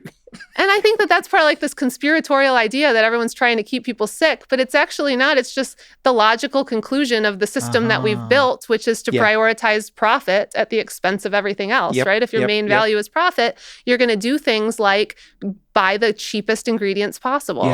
In the United States, through policy, we have made corn a very cheap commodity crop. Right. And we do that through subsidies for commodities, and we grow corn really well here. We've also done it by putting quotas on the amount of cane sugar that can come into our country because we're trying to protect our corn farmers. Industry. And so we grow a ton of corn here, whereas it's the exact opposite in Europe. They grow a lot of sugar beet there. And they have done things like put quotas up until like 2017. They put quotas on how much high fructose corn syrup could be made there. Okay. So because of that, manufacturers are going to use the cheaper sugar, right? And so they use a lot of sugar beets or sugar over there, whereas we get our sugar sources from corn a lot. And so these manufacturers that are making these ultra processed foods are trying to get the cheapest sugar product available. And that's if cane sugar was the cheapest sugar product available, they would choose cane sugar. Right? But they choose high fructose corn syrup because it's cheap, because we've made it cheap. And so that's what's in food. And so what the problem is with high fructose corn syrup is we are over-consuming high fructose corn syrup because we're over-consuming sugar. If you over-consume any kind of added sugar, it's a problem. And that's why, the science-based recommendation is to limit added sugars to less than 10% of your overall total calories. And over half of the country does not do that. They eat too much sugar. Wait, there's a list of ingredients, basic ingredients that people always interact with or always have in their homes that they might not be sure if they're good or bad, including myself. So I'm going to do a quick fire of maybe a few. Then you tell me yay or nay and why the yay, right? Okay. So salt, is it a yay or nay? You need salt. Your body needs salt to survive. It's too much salt that's the problem, which is probably going to be my answer to all of these, but we can see. So good salt is, so now there's a battle between Himalayan salt or just normal salt. Which one is good? Which one is bad? They're neither is. They're both fine. Marketing. Yeah. Sugar, good or bad? Again, sugar. I mean, there's sugar in fruit, and fruit is a wonderful food, right? So, because you're also getting all of those nutrients, and so sugar is not necessarily bad. It's the overconsumption of sugar that's bad, and particularly like added sugar, like a soda, right? Because you're just drinking sugar with no nutrients. At all. So that's kind of what you want to stay away from or limit versus just thinking sugar itself is bad. White sugar or brown sugar? Which one is the best? They're the same. Oh, I always thought brown sugar was way healthy. I thought it was like brown rice. I would eat it all the time and I'd be like, Mom, look, I'm being healthy. No. And then she'd throw carrots at my head. It's not any healthier. Wow. Okay, oil. Vegetable oil versus? Beef tallow. Beef tallow, oil. yes. Versus olive oil, maybe? Versus olive oil, okay. Yes. Yeah. So this one gets a little bit nuanced. There's actually some great data to show like health benefits of olive oil itself. And a lot of that probably comes from it's mostly monounsaturated fats. And it also, olive oil usually comes with nutrients as well. So if you're looking at the nutrient composition versus like vegetable oils, like you just mentioned, are very refined. So they're not going to come with any of those nutrients. So if you want like an honest answer, just looking at the nutrient profile, olive oil wins in the nutrient profile. But when you look at like what that means from a health perspective for people to consume it, your overall dietary quality matters much more than the type of oil that you're using. And then beef tallow, is a saturated fat. And for some people, the recommendation would be to limit saturated fats, people who are, at risk for cardiovascular disease, for example. So that one's going to depend a little bit on who you are and what the rest of your dietary makeup looks like. But the best epidemiological evidence we have in nutrition would suggest that you want to limit those saturated fats and use poly and mono unsaturated fats, which are more like olive oils. This is a shortcut that I heard and I've been using, but I would love to know if it was true. When you're talking about the different types of fats, I read or saw once someone said the way it looks outside your body is the way it'll turn inside your body, and I didn't. It sounded great, so I believed it. No, because what I meant was like, let's say you have a stew or any type of meat that's cooked, and the fat will, and if you leave it for a while, you see the fat harden, it rises, but then it like hardens, right? Whereas like you're saying olive oil, it doesn't harden at any point. And then I remember reading this thing, but I don't know if that's true or not. Is that an approximation for it, or is this just like a shortcut that isn't really helping people? Yeah, I get where that's coming from because saturated fat is what's hard at room temperature. So and unsaturated fats are not hard at room temperature. So if you think of like bacon, if you're making bacon and then you like pour the grease into a can, that'll harden once it like cools down and gets to room temperature, and that's because it's a saturated fat. Whereas like a vegetable oil will just sit in your closet and it's obviously oil the whole time. Right. So yeah, the idea is that saturated fats have been known to contribute to like atherosclerosis, which is like plaque buildup in your arteries. Yes, okay. And so that's probably where that comes from. So there's probably saying like, oh, because it's hard here, it's going to contribute to plaque buildup. And it's an oversimplification for sure. Okay. But I understand the rule of thumb. Okay, cool. And finally, the big one, bread, good or bad? Bread? Yes. Well, I eat bread every day. So, yeah, I love bread. You? Look at like France and Italy. These people eat bread every day, right? So it's not bread that's bad. It's bread. It's overconsumption of ultra processed carbohydrates and things like that. But bread itself is a wonderful food source that's eaten all over the world. So it's not necessarily bad. No, I think bread got a really bad rap like in the United States. I think like in the 90s and 2000s, and then it's kind of like persisted as being some like uniquely bad food. But I would not say that it's bad. The milk is one that always comes up. Which milk is good milk? Which milk is bad milk? Is milk even good? Should we be drinking milk? And then should it be pasteurized or should it only be raw? Okay, so milk comes from we're generally talking about cow's milk. Yes. Because that's what's most commonly. Yes. Wait. There's like goat's milk and things like that. I was saying cow milk. I was saying cow milk. Because you heard how he was interested in baby formula. I was saying cow milk. Yeah. Okay, sharp. So cow milk. Cow milk. Okay. Yeah. Again, like good for people is like so subjective. And so we, and like we have to like figure out what that means for somebody. But milk is a very nutrient dense food for particularly like young kids, right? So it's often recommended because it's just a way to get them calories and nutrients that are great. I will say that I think the dairy industry has really impacted our recommendations of milk. Okay. Because it doesn't have any unique nutrients that you can't get elsewhere. So it's not like you have to have milk in your diet. For the calcium. I don't personally drink milk because I just haven't in years. But and I can get all of the other like calcium and vitamin D and riboflavin, all of those nutrients elsewhere, and the protein and fat. But again, it's not a bad thing to drink milk. It's just a food that you can either drink or not drink and get the nutrients from or not. And it depends what the rest of your diet looks like. In terms of pasteurized versus raw, which is, talked about a lot. There's not great evidence that there's, unique benefits to raw milk. I know that a lot of people say that. I haven't seen good data to suggest that. But let's be really clear about what pasteurization is. Pasteurization, because I think people might think it's like adding chemicals to milk. It's just heating milk. It's this wonderful public health advancement that we figured out, Louis Pasteur figured out 100 plus years ago, that if you just heat milk to 15 degrees or for 165 degrees for 15 seconds and then rapidly cool it, it will eliminate all of the harmful pathogens that used to get people really sick or kill them. And so it like revolutionized the milk industry because it was like, oh, people can actually drink this without getting hurt now. And so that's what pasteurization is. So it's just a significant way to reduce foodborne illness and pathogen risk. Okay. And then So highly recommend pasteurization. Highly recommend. Got it. Vitamin K. Yeah. Is it vitamin K? That's like a big Is it thing. silent or is it vitamin Hay? Sorry. No, that was amazing. I'd like to apologize. That was good. Those are the yeah. moments. Oh, yeah? Those are the moments where I fall in love with you again. I wasn't against you there. I was mesmerized. That's all I was. You see how traumatized I am? You see how quickly I apologize? No, really, it was beautiful. It was good. Again, that's something that you see in like the MAHA movement. Is like vitamin K, no vitamin K. Where do you get it? Where do you not? Like when it comes to those individual vitamins, how should we even think of them? Are there people saying not to get vitamin K? It's like there was a movement online where they're just like, what is it doing to kids' mortality? And Ryan, do you remember? Are you thinking of the vitamin K shot? Oh, was it? Yeah, it was a shot. Yes, you're right. Because vitamin K is an essential vitamin that we all need. It's a fat soluble vitamin. So I think there are some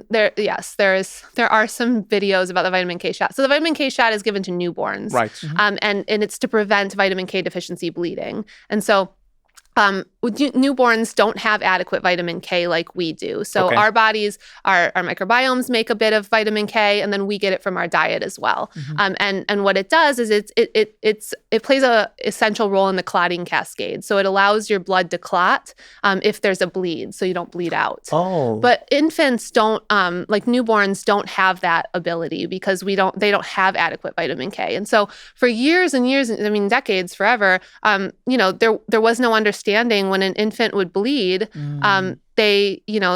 Infants would just die and they wouldn't know why because they would have a brain bleed. A lot of them are brain bleeds. And what they found is that it's because they're deficient in vitamin K up until about 6 months of age when they can start consuming food themselves, solids and that's external where food. they And their got the microbiome vitamin start to make it. And so, for the first 6 months of life, they're deficient in vitamin K. And so they're at risk for this vitamin K deficiency bleeding. And what was found that if you just give infants a shot of vitamin K at birth, it completely prevents, pretty much completely prevents vitamin K That's deficiency amazing. bleeding.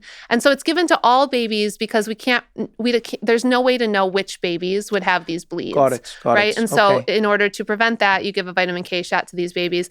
This shot has been given all around the world since the 1960s now. So we have a lot of data to look at its safety. And it's incredibly safe shot for newborn babies.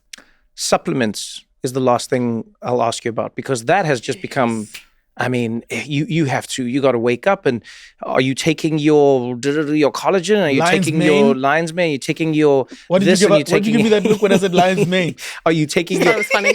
But it's just like everything has become Your a supplement. adaptogens. Yeah, your adaptogens and it's like, are you not taking them? And this is what there's free radicals. You have to stop or invite the free radicals. I never know which one it is, but there's an industry that's making a lot of money telling people that they're not getting the nutrients or the supplements that they need. Yeah. And ironically, by the way, a lot of the people around RFK sell these supplements, and now he's proposing changing a lot of the laws to accommodate their supplements to be sold in places where they weren't allowed, or they weren't allowed in the way that they're trying to, whatever it might be. But I see a lot of people going, should I be taking these supplements? Should I not be taking these supplements? What am I lacking? What's your view on supplements as a nutritionist? Yeah, so I think supplements are an incredibly profitable area for a lot of people. So, you mentioned that a lot of people like within RFK's realm really sell supplements, and that's true. I mean, the wellness industry is a multi-billion-dollar, hundreds of billions of dollars industry. It's this huge, massive industry. And what you'll find is a lot of people who are selling supplements will kind of play into this narrative like you can't trust big pharma and you can't trust traditional medicine because they're out for money. And then they'll turn around and kind of like sell you all of these supplements that is also a very profitable for money industry, right? And so it's interesting that like wellness seems to kind of like fly under this radar as this altruistic thing when really, the profit that the profit margins are huge on supplements. And so they're making a lot of money by getting you to be like, I don't trust pharma, I don't trust experts, I'm gonna only trust like these supplements. And I think it's really important for people to kind of identify that playbook that a lot of people do use. Yeah. Like don't trust these industries, which by the way, pharmaceutical medications, and there are problems with pharma, don't get me wrong, we can talk about those, but the pharmaceutical medications are highly regulated by the FDA. They have to go through multi-stage clinical trials to make it to market, and then stage 4 they're assessing them when they're in the market. Whereas supplements do not have to go through that rigorous process. Supplements actually have a long history that dates back to heavy lobbying from the supplement industry and politicians that were working with the supplement industry. Not allowing the FDA to have that regulatory oversight that they wanted to have. And so now supplements don't even have to show that they're effective or safe before coming to market. And so we see that, I mean, and we see issues with supplements all the time. There's plenty of issues that, and a lot of liver issues in people as well. And so I think when you're thinking about supplements, I think it's important to understand that it's a very profitable market that people want less regulated than it already is. Right. Whereas, and it's oftentimes the same people who are complaining about the regulation of food additives, but then don't ever mention the lack of regulation of supplements, dietary supplements. And so it's important to know that how profitable it is, because that's the incentive for people to constantly tell you that you need these supplements. So I think there's a place for supplements. I'm not saying that all supplements aren't necessary. There's certainly, I mean, there's wonderful supplements like prenatal supplements and vitamins and minerals that will directly contribute to removing deficiencies from people. But a lot of the supplements that are coming out that are like flashy and exciting, there's not strong data or evidence to suggest that they're effective at all, actually. And so, people can say they'll run even some companies will do their own clinical trial, right? And that will be like the one trial, and there'll be this one study that they say was super effective. And it's like nobody critiques that, but then you're critiquing the pharmaceutical industry for running clinical trials. It doesn't really make any sense. And so, just being aware of that and being aware that a lot of supplements are just very expensive urine at the end of the day. Wow. Mara, sometimes, I think you're going to hit it there and then you take it a step further. Wow. I love that. That's a great way to think of it. You've been around us for too long. I really, really like that. Okay, so this has been a nice, thank you. This has been a great We'll end on urine. No. We always end on urine. Yeah. Always. Golden rule. Always end. Always. On urine. Always. Sometimes. Because you've given us like a perfect path to follow here, which is imperfect, which I think makes it perfect. And it's like the most important ones for me were, if someone's selling you something and they're telling you about your health, just be a little skeptical, right? Because if they're saying they've got the solution and they're going to get money from you, be a little bit skeptical. If they start with fear first. If they start with fear, that's the other one. You know what I mean? They're killing you. You're killing your kids. Are you hugging your children? You're killing them. Be skeptical, all right? Another one that was very important was just eat the foods. If I heard you correctly, it's like eat the foods the way they look, essentially. So it's like the beans are the beans, and try and get the bread that is the least processed, and try and so right? Portion sizes. This was a good one as well. The sugar is sugar, right? So you're not dodging it. The sugar is sugar. It just has a different accent. There's the European sugar. That was like sugar, and then this one was like sugar. Yeah. You get it, but it's all sugar. Okay. And also, if an expert is not surrounded by a community of other experts to take questions that they don't. I like that. If they block you and they don't answer you, then you also know that's a shortcut. I like this. Is good. This is really good. Also, when you're growing strawberries in Utah. Yeah, it might not work out for you. I would also just say, just to kind of cap it, the fundamentals of health, we have really good, strong data for them. And they're pretty basic and pretty boring. And so that doesn't play well to social media algorithms. I like that. So social media algorithms really prioritize getting you confused and getting you to think there's a lot of back and forth in the nutrition space or in the health space when really the fundamentals have been pretty consistent for decades. So we need to start a TikTok page where we do all of these things, but just advertising apples and stuff. Yeah, there should be. We just make it edgy. It'll grow. Yeah. We just go and we make edgy claims. Did you know they've been hiding apples from you? Apples? Do you know there's a secret ingredient in apples is good? And we just do this for everything. We could be the change that we want to see in the world. Yeah. This is fantastic. Definitely. This has been really wonderful. Thank you. Thank you for taking the time with two idiots, because I think there are so many in the world who feel like idiots in this space. And then because of that, they don't get to ask the questions that lead them to the answers. And I think that's what's made you so popular online and now in other spaces as well. So thank you for taking the time with us. I appreciate it. Thank you for having me. Yeah. Appreciate Don't forget you to guys throw carrots at your kid's head. That's another thing we learned from me. This was fun. Thank you so much. Thanks. Nice one. I really had a great time. You're good. Oh, thank you. This was so much fun. You guys are fun. Thank you. Thank you so much for watching the episode. If you enjoyed it, pass it on to a friend. If you didn't enjoy it, pass it on to your friend still. Let them suffer for a change. And don't forget to engage with us in the comments. If you want to suggest a guest, maybe there's questions you want, maybe there's ideas that you have, you can chat to us. We will read through the comments and we'll get into it. Either way, I appreciate you taking the time. Thank you for hanging out with us on What Now? And remember, we do this for you, so we would like to hear from you. Until next time, thank you.